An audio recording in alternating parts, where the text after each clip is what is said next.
Muhammad Ali, at first I got interested in him when he was only an amateur. And he's fighting in the Golden Gloves and everything. And he won that. And then he won the Olympic trials. And he went to Rome, Italy in 1960 and won the Olympic gold medal in the light heavyweight division. Then he came back and a few months later, he turned pro. Muhammad Ali changed his name to Muhammad Ali. It was actually Muhammad X in the beginning. And then it was Muhammad Ali. And, he said, about his slave name was Cassius Clay. His real name is Muhammad Ali. So, and very few people knew about the Muslims at the time. And I didn't know about the Muslims.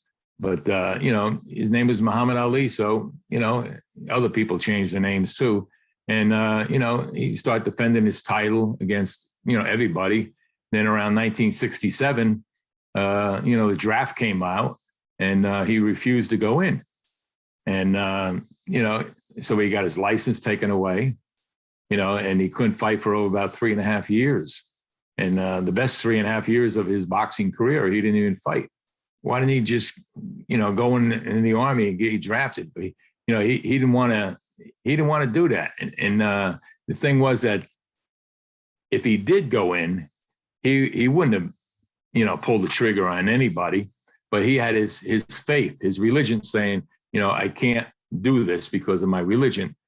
And, and I began doing some research and I was saying, geez, that was, they said he was a coward. And after a while I said, he had to be a pretty brave man to do what he did because, he lost out in 3.5 years of boxing.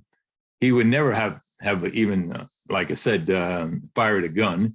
He would have been doing what Joe Louis did. Joe Louis was the champion in the world back in World War II. All Joe Louis would do was go to army bases and stuff and give exhibitions for the morale of the troops. And that's what Ali would have been doing, all this kind of stuff. But he was so much against the war that he wouldn't even do it. And later on, I got more and more respect for him. I started figuring out, it says, this guy really, is very brave to do what he did. Because like I said, he wouldn't have pulled any triggers or anything like this. He would have been just a showcase and for morale for the troops.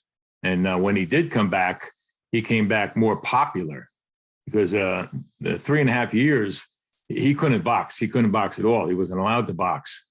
But he would go to college campuses. Now this guy here, he hardly had a high school education, and he was given, lectures at colleges.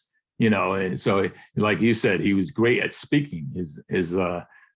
His voice, carried a long way, and he would rap off these words, like no tomorrow. Who is the greatest, heavyweight champion? I always say it's Muhammad Ali.